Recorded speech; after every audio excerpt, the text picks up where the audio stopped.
नमस्कार আমি সুজয় সদরা আমার YouTube channel special math coaching সেন্টারে তোমাদের স্বাগত। আমাদের আজকের বিষয় হলো ক্লাস 10 এর গণিত। ক্লাস 10 এর কোর্সে দেখি 12 গোলক চ্যাপ্টারের 8 দাগের পর্যন্ত অঙ্ক এবং গোলকের সংজ্ঞা আর সূত্রগুলো নিয়ে আমরা আগের ভিডিওতে আলোচনা করে এসেছি। আজকে আমরা গোলক চ্যাপ্টারের 9 দাগ থেকে অঙ্ক শুরু করব। 9 দাগের অঙ্কতে কি বলেছে একটু আমরা পড়ে নেব। কি বলেছে না 3 সেমি 4 সেমি ও 5 সেমি দৈর্ঘ্যের ব্যাসার্ধের তিনটি নিরেট তামার গোলক গলিয়ে একটি নিরেট বড় গোলক তৈরি করা হলো। বড় গোলকটির ব্যাসার্ধের দৈর্ঘ্য হিসাব করে লিখি। তাহলে 3 সেমি 4 সেমি আর 5 সেমি ব্যাসার্ধের তিনটে নিরেট গোলককে গলিয়ে একটা বড় নিরেট গোলক তৈরি করা হবে। তার মানে ওই তিনটে গোলকের মোট আয়তনটাই কি হয়ে যাবে, বড় গোলকের আয়তন। তাহলে এখানে আমরা কি করব, ওই তিনটে গোলকের আলাদা আলাদা করে আয়তন বের করব। আর এইদিকে বড় গোলকের আয়তনটা বলে দেওয়া নেই। আমরা কি করব, বড় গোলকের ব্যাসার্ধের দৈর্ঘ্য বের করতে বলেছে। বড় গোলকের ব্যাসার্ধের দৈর্ঘ্য মনে করে নিয়ে ওর আয়তনটা বের করে নেব, নিয়ে এই তিনটে গোলকের মোট আয়তনের সাথে সমান করে দেব। সমান করে দিলেই আমাদের বড় গোলকের ব্যাসার্ধের দৈর্ঘ্য এখান থেকে এসে যায়। তাহলে আমরা প্রথমেই ওই যে তিনটে গোলকের ব্যাসার্ধের দৈর্ঘ্য বলে দিয়েছে ওদের আয়তন বের করে নেব। প্রথম গোলকটির ব্যাসার্ধের দৈর্ঘ্য বলে দিয়েছিল, এটা 9 দাগের অঙ্ক। প্রথম গোলকটির ব্যাসার্ধের দৈর্ঘ্য বলে দিয়েছিল 3 সেমি, তাই তো। তাহলে ওর আয়তন কি হবে, 4 আমরা জানি গোলকের আয়তনের ফর্মুলা 4/3 পাই আর কিউব। আর হচ্ছে কি গোলকের ব্যাসার্ধের দৈর্ঘ্য, এখানে আর 3, ব্যাসার্ধ যেহেতু 3 বলেছি, তাহলে 4/3 পাই। আর এর জায়গায় আমি একদম বসিয়ে দিচ্ছি 3 কিউব। একইভাবে এত ঘন সেমি, দ্বিতীয়টা একইভাবে হবে কি 4/3 পাই ইন্টু 4 কিউব। একইভাবে তৃতীয়টা কি হবে 4/3 ইন্টু পাই ইন্টু 5 কিউব। এটা তাহলে প্রথম গোলকটির আয়তন, এটা দ্বিতীয় গোলকটির আয়তন, এটা তৃতীয় গোলকটির আয়তন।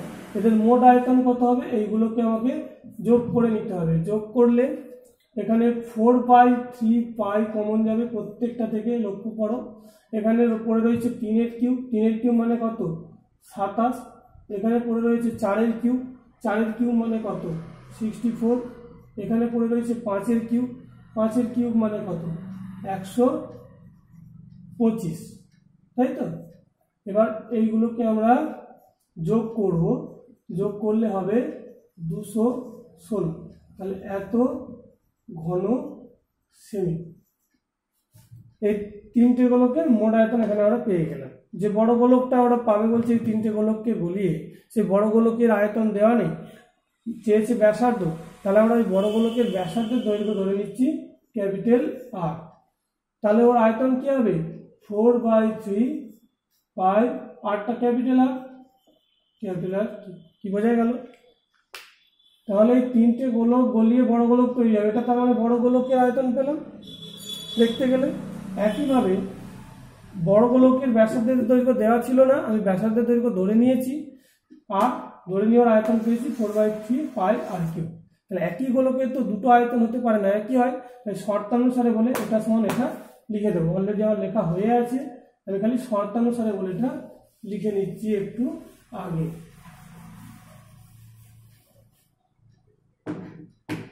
এখানটা লিখে নিচ্ছি শর্তানুসারে।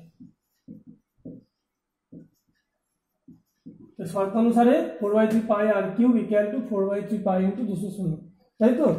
শর্তানুসারে বলে এখানে একক লেখা যায় না। এবার এটাকে সরল করব, তাহলে আমি আলটিমেটলি কি পাবো, এখানটায় আমি করছি capital R cube equal to, এইদিকে 4 পাই আর 216 উপরে আছে, এটা আগে লিখে নিই 4 পাই ইন্টু 216। এদিক থেকে 3টা ওদিকে গেলে ওপরে উঠবে। একইভাবে এদিকে নিচে পড়ে থাকছে 3, ওদিকে 4 এদিকে গেলে নিচে আসবে, এদিকে পাই এদিকে আসবে নিচে আসবে। পাই পাই কাটলো, 4 4 কাটলো, 3 3 কাটলো। আর কিউব ইকুয়াল টু পেলাম 216। আমরা কি জানি আর কিউব 216 মানে কি জানি আমরা 6 কিউব। সূচকের ফর্মুলা অনুযায়ী দুই দিক থেকে এই কিউবটা উঠে যাবে, গিয়ে এখানে পড়ে থাকবে ক্যাপিটাল আর, এদিকে বলে দেবে 6। আরটা কি ধরা ছিল? বড় গোলকের ব্যাসার্ধের দৈর্ঘ্য। আমার চেয়েছিল কি? বড় গোলকের ব্যাসার্ধের দৈর্ঘ্যই আমার চেয়েছিল। তাহলে বড় গোলকের ব্যাসার্ধের দৈর্ঘ্য পেয়ে গেলাম 6 সেমি। এটাই হয়ে গেল 9 দাগের অঙ্কের অ্যান্সার। আশা করছি আমি বোঝাতে পারছি। যদি কোথাও অঙ্কটাতে বুঝতে অসুবিধা থাকে আমাকে কমেন্ট বক্সে জানাবে, আমি উত্তর দিয়ে দেওয়ার চেষ্টা করব। আমরা নেক্সট অঙ্কে আসবো। এরপরে 10 দাগের অঙ্কতে আসবো। কি বলেছে 10 দাগের অঙ্কতে?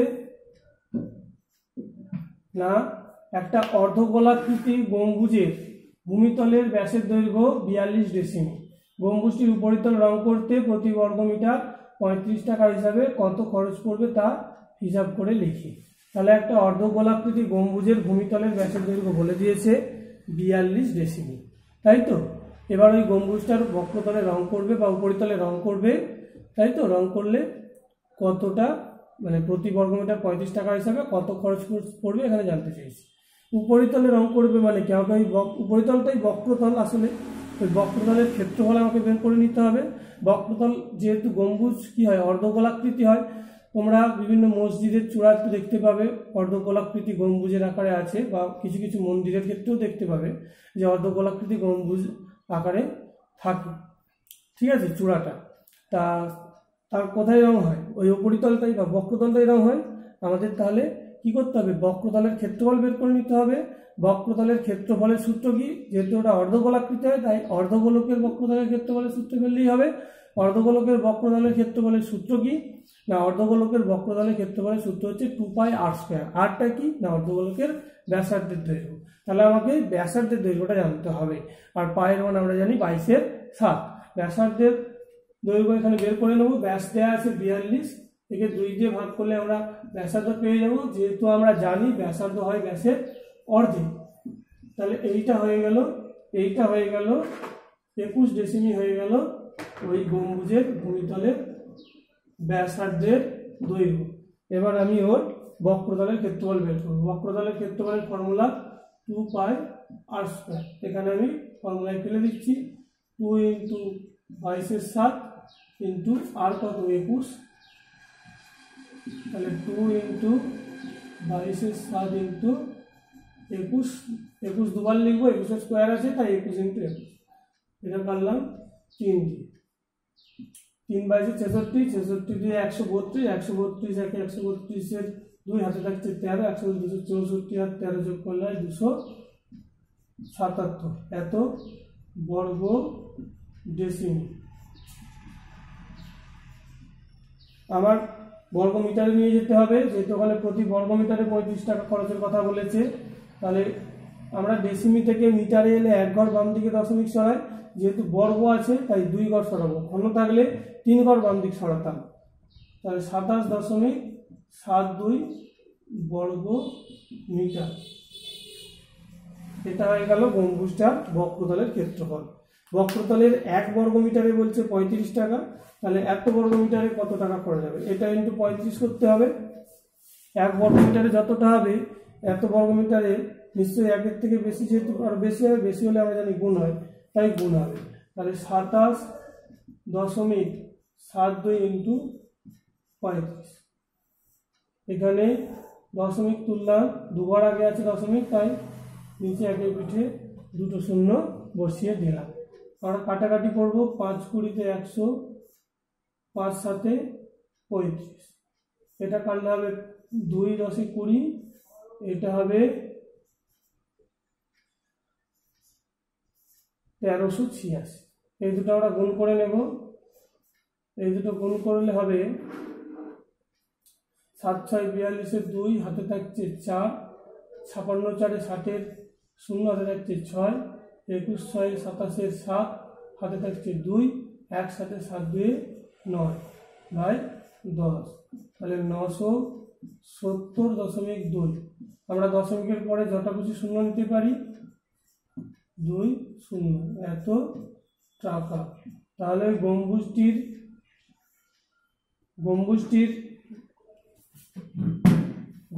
হচ্ছে বক্রতল বা উপরিতল রং করতে খরচ হলো কত? 970 টাকা 20 পয়সা। বোঝা গেল? আশা করছি বোঝাতে পেরেছি। 9 দাগের অঙ্কটা এখানে কমপ্লিট হয়ে গেল, মুছে দিচ্ছি। এর পরের অঙ্কে আমরা এবার এটা 10 দাগের অঙ্কটা কমপ্লিট হবে। আমরা এর পরের অঙ্কে যাব, 11 দাগের অঙ্ক। 11 দাগের অঙ্কটি কি বলেছে? একই ধাতুর পাত থেকে তৈরি দুটি ফাঁপা গোলকের ব্যাসের দৈর্ঘ্য যথাক্রমে 21 সেমি এবং 17.5 সেমি। তাহলে দুটি ফাঁপা, একই ধাতু দিয়ে তৈরি হয়েছে, দুটি ফাঁপা গোলকের কথা এখানে বলেছে। দুটি ফাঁপা গোলকের ব্যাসের দৈর্ঘ্য বলে দিয়েছে, একটা 21 সেমি, একটা 17.5 সেমি। তারপরে কি বলেছে? যে গোলক দুটি তৈরি করতে যে পরিমাণ ধাতুর পাত লেগেছে তার অনুপাত। তাহলে গোলক দুটি যেহেতু ফাঁপা, আমি আগে একবার আলোচনা করেছিলাম একটা বাটি, অর্ধগোলাকার বাটির ক্ষেত্রে তাতে কতটা ধাতু ছিল। আমি তার বক্রতলের ক্ষেত্রফলটাই বলেছিলাম, বলতে যতটা বক্রতলের ক্ষেত্রফল হবে ততটাই ধাতু থাকবে। এটাও যেহেতু ফাঁপা, এরও বক্রতলের ক্ষেত্রফল যা হবে এতেও ততটাই ধাতু থাকবে। আমরা কি করব তাহলে? ওই দুটি ফাঁপা গোলকের বক্রতলের ক্ষেত্রফল বের করব। আমরা বক্রতলের ক্ষেত্রফলের ফর্মুলা কি জানি? 4πr²। মানে আমাকে আর এর মান জানতে হবে, আর ব্যাসার্ধ এখানে দেওয়া আছে ব্যাস। তাহলে আমাকে প্রথমেই কি করে নিতে হবে? ওই দুটো গোলকের ব্যাসার্ধের দৈর্ঘ্য বের করে নিতে হবে। প্রথম গোলকটিতে 11 দাগের অঙ্ক, প্রথম গোলকটিতে ব্যাসের দৈর্ঘ্য বলে দেওয়া আছে 21। তাহলে এটাকে 2 দিয়ে ভাগ করলাম, এটা হয়ে গেল প্রথম গোলকের ব্যাসার্ধ। দ্বিতীয় গোলকের ব্যাস বলা আছে 17.5, এটাকে 2 দিয়ে ভাগ করলাম, এটা হয়ে গেল দ্বিতীয় গোলকের ব্যাসার্ধ। এটা একটু আমি সরল করে নেব। 5 3 15, 5 5 25, 5 2 10, তাহলে 35/4। এটা প্রথম ফাঁপা গোলকের ব্যাসার্ধ 21/2 সেমি, এটা দ্বিতীয় ফাঁপা গোলকের ব্যাসার্ধ 35/4 সেমি। বোঝা গেল? তাহলে প্রথম যে ফাঁপা গোলক আছে এতে কতটা ধাতু থাকবে? যতটা বক্রতলের ক্ষেত্রফল। এর বক্রতলের ক্ষেত্রফল কি? 4πr²। আর হচ্ছে ব্যাসার্ধ, মানে এটা আর হচ্ছে 21/2।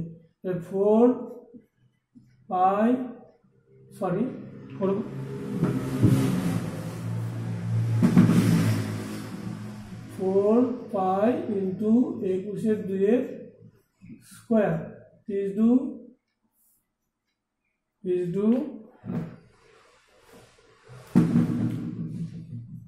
4π ইন্টু 35/4 স্কোয়ার।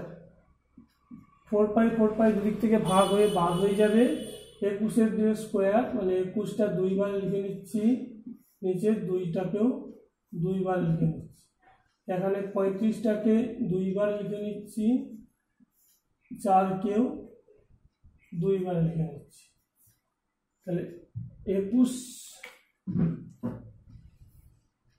কে লিখতে পারি 7 ইন্টু 3, এই 21কেও লিখতে পারি 7 ইন্টু 3, 2 2 কত?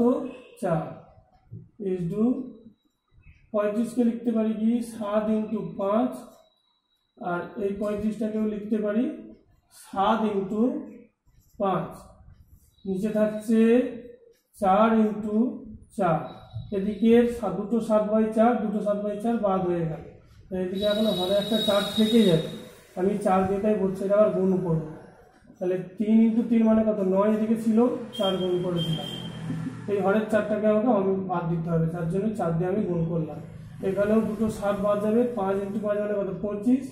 তাহলে ওপরে 25, 4 দিয়ে আমি গুণ করছি বোথ সাইড, আর নিচে 4 আছে। এই 4 কেটে গেল, তাহলে আলটিমেটলি কত পেলাম? 36:25। তাহলে ওই দুটো গোলকে যে পরিমাণ ধাতুর পাত লেগেছে তার অনুপাত কত হচ্ছে? 36:25। 36:25, এটা হয়ে গেল অ্যান্সার। বোঝা গেল? আশা করছি বোঝাতে পারছি। যদি বোঝানোতে কোথাও কোনো অসুবিধা থাকে আমাকে অবশ্যই কমেন্ট বক্সে জানাবে, আমি উত্তর দেওয়ার চেষ্টা করব। নেক্সট অঙ্কে যাব। এরপরে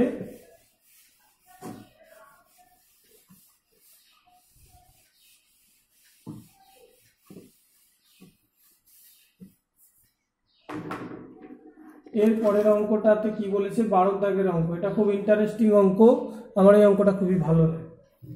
তা এই অঙ্কটা নিয়ে আমরা আলোচনা করব।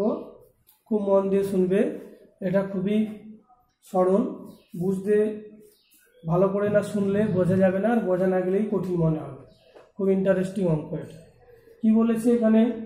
বলেছে একটি ধাতব গোলকের উপরিতল এমনভাবে কেটে নেওয়া হলো যে নতুন গোলকের বক্রতলের ক্ষেত্রফল আগের গোলকের ঠিক অর্ধেক হয়। তার মানে একটা ধাতব গোলক ছিল, সেই গোলকটার উপরিতল থেকে আরেকটা গোলক কেটে নিয়েছে। ঠিক আছে, নিতে বলছে কি, যে গোলকটা কেটে নেওয়া হলো তার বক্রতলের ক্ষেত্রফলটা কী হবে? আগের যে গোলকটা ছিল তার ঠিক বক্রতলের ক্ষেত্রফল ঠিক অর্ধেক হবে। তারপরে কি বলেছে? যে কেটে নেওয়া অংশের আয়তনের সঙ্গে অবশিষ্ট গোলকের আয়তনের অনুপাত। তাহলে যে গোলকটা কেটে নেওয়া হলো তার আয়তনটা আর অবশিষ্ট যে গোলকটা পড়ে থাকছে তার আয়তনটা বের করতে হবে। এটা বোঝার জন্য মনে ছবিটা একটু ছবি এঁকে জাস্ট বোঝার চেষ্টা করছি। তরমুজ হলো, তরমুজ কি হয়? নিচে হয়। তরমুজের এইভাবে বলবো উপরিতল বলতে অনেকে ভাবে এইভাবে কেটে নিয়েছে এই অংশটা, না, এটা ভুল। এটা এইভাবে ভাবলে অঙ্কটা বোঝাই যাবে না। ওরা গোলক থেকে গোলকের মতোই একটা অংশ কেটে নিয়েছে। এই ধরো তরমুজ একটা আছে, তরমুজ গোলকের মতো, ধরো উপরিতল ওপর দিক বলতে এই দিক থেকেই এইভাবে একটা গোলক কেটে নিয়েছে। এটাও ভুল। 3 ডাইমেনশনে ভাবতে হবে, 2 ডাইমেনশনে ভাবলে অসুবিধা হবে। ওই জন্য তরমুজের কথাটা বললাম। কি বোঝা গেল? তাহলে এটা পুরোটা ছিল আগের গোলক আর এটা হলো নতুন গোলক। এই নতুন গোলকটা আমি এই আগের গোলকটার ব্যাসার্ধ মনে করে নিচ্ছি আর এই নতুন গোলকটার ব্যাসার্ধ মনে করে নিচ্ছি স্মল আর। আগেরটার ক্যাপিটাল আর নতুনটার স্মল আর। তাহলে আমার আগের যে গোলকটা আছে এটা কত দাগের অঙ্ক জানো? 12 দাগের অঙ্ক। তাহলে আগের যে গোলকটা আছে তার বক্রতলের ক্ষেত্রফল কি হবে? ব্যাসার্ধ আর, ক্যাপিটাল আর, তাহলে 4 পাই ক্যাপিটাল আর স্কয়ার। আর যেটা কেটে নেওয়া হলো তার কি হবে? 4 পাই স্মল আর স্কয়ার। কি বলেছে? এটা এর অর্ধেক, এটা এর অর্ধেক। তাহলে এর সাথে যদি আমি 2 গুণ করে দিই তাহলে কি হয়ে যাবে? সমান হয়ে যায়। শর্তানুসারে বললে আমরা সমান করে দিলাম। এটা কি বোঝা গেল? ছবিটা মুছে দিচ্ছি। তাহলে এখান থেকে আমি সরল করলে 4 পাই, আচ্ছা এটা আরেক লাইন করেই নিই। 4 pi into R square into 2 by 4 pi. এই 4 পাই কেটে গেল। তাহলে R square equal to √2 R এর হোল স্কোয়ার হবে। অতএব ক্যাপিটাল আর ইকুয়াল টু হয়ে গেল √2 আর। তাহলে ক্যাপিটাল আর এর মান কত পেয়ে গেলাম? √2 আর। এটা আমার পরে কাজে লাগবে, এটা আমি মুছে দিয়ে এই কোণে লিখে রাখছি। Capital R equal to √2 small R. বড় গোলকের মনে রাখতে হবে আগের গোলকের ব্যাসার্ধ আর ছিল, নতুন গোলকের ব্যাসার্ধ এটা নতুন গোলক, এটা নতুন গোলক, এটা আগের গোলকের ব্যাসার্ধ। ঠিক আছে, আমি এখানে পেয়ে গেছি capital R equal to √2 small R. ঠিক আছে, এবার আমাকে কি বের করতে হবে? আয়তন। আয়তন কি বলেছে? কেটে নেওয়া অংশের আয়তনের সঙ্গে অবশিষ্ট গোলকের আয়তনের অনুপাত। তার মানে আমাকে নিশ্চয়ই আয়তন বের করতে হবে। তাহলে আমি আগের গোলকের আয়তন এখানে কত পাবো? 4/3 পাই ক্যাপিটাল আর কিউব, ব্যাসার্ধ ক্যাপিটাল আর ছিল, এখানে আমি ক্যাপিটাল আর মান √2 আর বসিয়ে দেবো। তাহলে 4/3 পাই স্মল আর, সরি √2 আর আছে ক্যাপিটাল আরটা, √2 আর তার হোল কিউব করে দিলাম।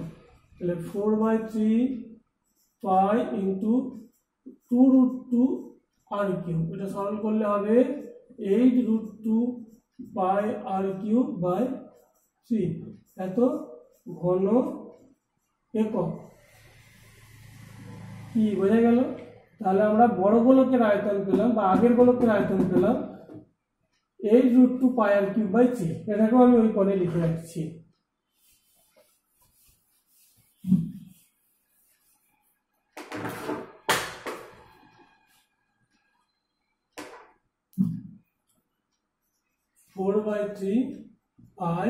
সরি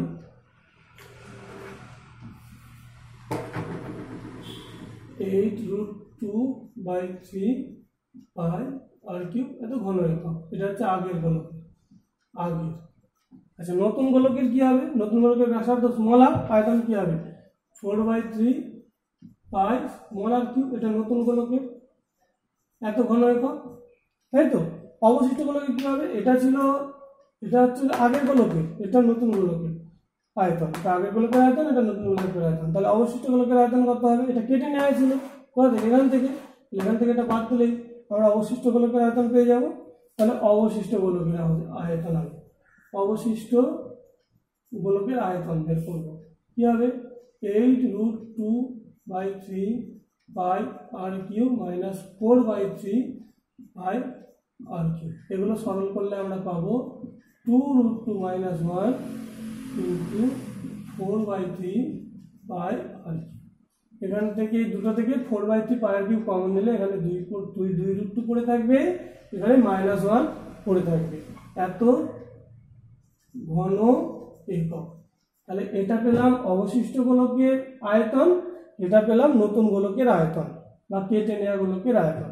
এখানে কি জানতে চেয়েছে, কেটে নেওয়া গোলকের আর অবশিষ্ট অংশের আয়তনের অনুপাত জানতে চেয়েছে। তাহলে এখানে আমরা এর সাথে এর আয়তনের অনুপাত করে দেব।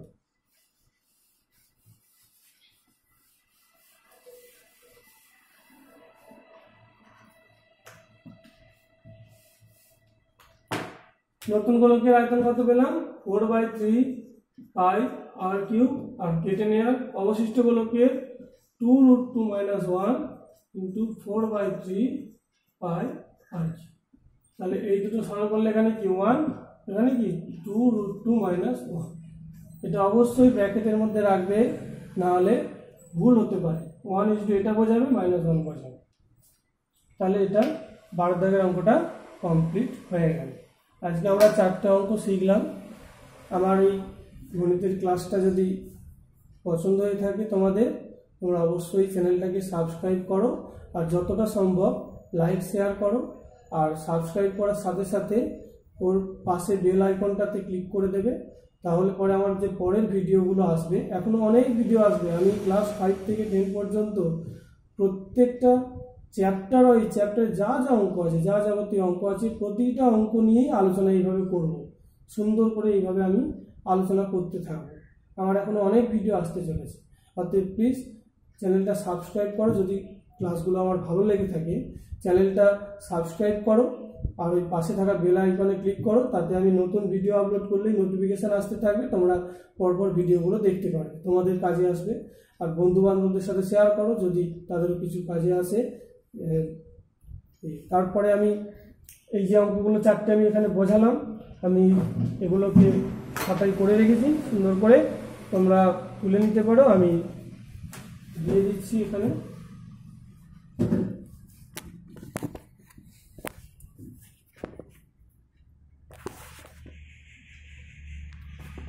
এটা 9 দাগের অঙ্ক,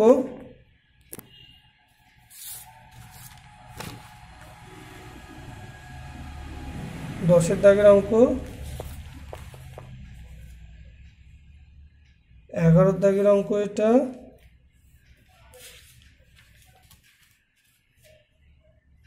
12 দাগের অঙ্কটা এখনো চলছে, এখানে শুরু হয়েছে, এইখানে গিয়ে শেষ হলো।